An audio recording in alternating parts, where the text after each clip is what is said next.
آج کا حملہ جب آپ کو یہ خبر ملی کہ جب آپ نے دیکھا کہ ڈونلڈ ٹرمپ پر حملہ ہو گیا ہے تو پہلا سوال آپ کے ذہن میں کیا آیا؟ کیا انالیسس تھا آپ کا؟ السلام علیکم شازیہ صاحبہ اور آپ کے ویورز کو بڑا السلام علیکم.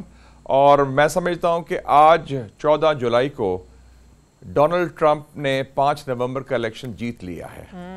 میں تو خیر پہلے بھی پریڈکشن کر چکا تھا کہ وہ نیکسٹ پریزیڈنٹ ہے، بائیڈن فارغ ہے. اور آپ کو یاد ہوگا کہ 2016 میں بھی سب سے پہلے میں نے پاکستان میں پریڈکشن کی تھی کہ ڈونلڈ ٹرمپ آ رہا ہے. ہاں کہ اس وقت کے میں نے اسٹیبلشمنٹ کو بھی بتایا تھا لیکن وہ ماننے کو تیار نہیں تھے، وہ کسی اور دنیا میں تھے. میں کہا وہ آ رہا ہے، تیاری کریں اس کے آنے کی. تو یہ تو آج واضح ہو گیا. اور جیسے آپ نے بھی فرمایا اپنے ریمارکس میں کہ وہ جو فوٹو ہے مکے والی، خون بھی بہہ رہا ہے چہرے سے، وہ ایک دلیر آدمی کی نشاندہی کرتا ہے. پھر جو لوگ اس کے بیس ہے، جو لوگ انڈیسائیڈڈ یا انڈیپینڈنٹس ہیں، وہ بھی اس سے بڑے متاثر ہوں گے، ہمدردی کا ووٹ ہوگا. اور پھر کچھ لوگ جو سازشی سوچ رکھنے والے ہیں، کنسپریسی تھیوریز، وہ بلیم کریں گے ان کے اپنے ڈیپ سٹیٹ کو، ان کے جو لوئلسٹ ہیں ٹرمپ والوں کے. حالانکہ اس میں شاید حقیقت تو نہیں ہے لیکن وہ بلیم کریں گے کیونکہ ایک بہت بڑی سیکیورٹی فیلئر تو ہوا ہے امریکن سیکیورٹی نظام میں کہ ایک بندہ جو بڑے آرام سے چھت پہ چڑھ رہا، جس کو لوگوں نے دیکھا بھی، اس کو ٹائم بھی ملا اور وہ چھت کلیئر نہیں ہوئی تھی اور بڑے سکون سے اس نے گولی چلائی. تو اس کا مطلب ہے ان کا سیکیورٹی سسٹم اور جو انتظامات ہیں وہ فیل ہو گئے ہیں. تو یہ ایک بہت تاریخی بہت بڑا واقعہ ہوا ہے جس کے آج امریکن سیاست کا منظرنامہ تبدیل ہو گیا ہے. اور ہم اگر صدر ٹرمپ کی تیاری کریں تو اس کے کافی بین الاقوامی مضمرات ہوں گے. جس طریقے سے عمران خان کو پکڑ کر، بالوں سے پکڑ کر اور ایک طرح سے گھسیٹ کر ڈالا گیا، وہ تصویر آج تک لوگوں کو یاد ہے. اور اسی طریقے سے ہم نے دیکھا اسی دن لوگوں کے جو جذبات تھے ابھرنا شروع ہو گئے. تو آپ کو لگتا ہے اب یہ سمپتھی ووٹ ہوگا جو 8 فروری کو یہاں پہ پاکستان میں بھی ہم نے دیکھا، جو ایک پارٹی کے ساتھ ہوا اور اب جو امریکہ میں ٹرمپ کے ساتھ ہو رہا ہے، مماثلت دیکھتے ہیں آپ اس میں؟ جی میں نے تو آج ٹویٹ بھی یہ کیا ہے کہ بڑے انٹرسٹنگ بات ہے کہ صدر ٹرمپ اور وزیر اعظم عمران خان میں کافی چیزیں کامن ہیں. جب سے ان کو نکالا گیا ان کے خلاف کیسز بنے دونوں جگہ، امریکہ میں بھی پاکستان میں بھی. ان کے خلاف میڈیا ٹرائل بھی ہوا، الزامات بھی لگے، دونوں کو ریلیف بھی ملا. امریکن سپریم کورٹ نے ریلیف دیا ٹرمپ کو، ادھر سپریم کورٹ آف پاکستان نے ریلیف دیا پی ٹی آئی کو، اور کورٹس نے بھی ریلیف دیا.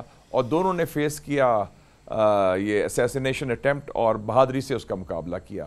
تو یہ چیزیں بڑی واضح ہیں اور دونوں کی مقبولیت بڑھ گئی ہے آگے سے. تو یہ میں نے بڑا واضح ہے کہ کمپیریزن. تو یہ میں نے لکھا تھا کہ ٹرانس اٹلانٹک کمراڈری، کہ وہ اٹلانٹک کے بیونڈ ہیں شمالی امریکہ میں اور ادھر پاکستان میں ہیں. تو یہ چیز کافی کامن ہے. اور پولیٹکس میں آپٹکس اور ایشوز کے اوپر خاص موقع پر کیا رویہ ہوتا ہے آپ کا اور آپ کس طرح ریئیکٹ کرتے ہیں، وہ پھر تاریخ کا رخ تبدیل کر دیتی ہے. اور آج امریکہ پولیٹکس میں یہ بہت بڑا ایک واقعہ ہوا ہے جس نے ٹرمپ کا جو ہے سکہ جما دیا ہے آج. صحیح. مشاہد صاحب ہم دیکھ رہے ہیں کہ یہ جو ایک ٹرینڈ سامنے آ رہا ہے، اب جیسے میں نے اپنے انٹرو میں بھی کہا کہ 2024 جو ہے وہ دنیا میں الیکشنز کا سال ہے. انڈیا میں الیکشنز ہوئے، پاکستان میں ہوئے، برطانیہ میں ہوئے، امریکہ میں ہونے جا رہے ہیں. تو ایک جو ہمیں ایک ٹرینڈ بھی نظر آ رہا ہے اور جس طریقے سے ریزلٹس آ رہے ہیں بیونڈ ایکسپیکٹیشنز، ایک اینٹی اسٹیبلشمنٹ. آپ یو کے دیکھ لیں، آپ انڈیا دیکھ لیں، آج جو امریکہ میں واقعہ ہوا، آپ ایران دیکھ لیں، آپ ٹرکی دیکھ لیں جو لوکل کاؤنسل کا الیکشن ہوا اور وہاں وہ ہار گئے. تو یہ جو ٹرینڈ آ رہا ہے یہ کیا اثرات ڈالے گا؟ کوئی نئی سیاست سامنے آ رہی ہے؟ کوئی آپ کو کیا لگ رہا ہے کیا چینجنگز آ رہی ہیں دنیا میں؟ یہ بالکل جی میں نے بھی اس کا تجزیہ یہی کیا کہ یہ ایک بہت بڑا ایک گلوبل اینٹی اسٹیبلشمنٹ ٹرینڈ ہے. لوگ سسٹم سے، لوگ سٹیٹس کو سے، لوگ جو روایتی سیاستدان ہیں ان سے تنگ آئے ہوئے ہیں اور وہ لوگ تبدیلی چاہتے ہیں. تبدیلی سے جس سے ان کے اپنی زندگی میں کوئی فائدہ بھی ہو، فرق بھی پہنچے، اور وہ بزنس ایز یوزول نہیں چاہتے. آپ یہ دیکھ لینا کہ انڈیا میں بھی مودی جو ہے ان کی اسٹیبلشمنٹ کا چیف تھا، وہ الیکشن ہار گیا. 303 سیٹوں سے 240 رہ گئے. اب تو اس کو کولیشن پارٹنرز پر گزارا کرنا پڑا ہے. ہمارے ہاں بھی 8 فروری کو ایک اینٹی اسٹیبلشمنٹ ووٹ تھا. آپ نے مالدیوز دیکھا، چھوٹا سا جزیرہ ہے، انہوں نے الیکشن لڑا، انڈیا آؤٹ. حالانکہ انڈیا کی فوج موجود ہے مالدیوز میں.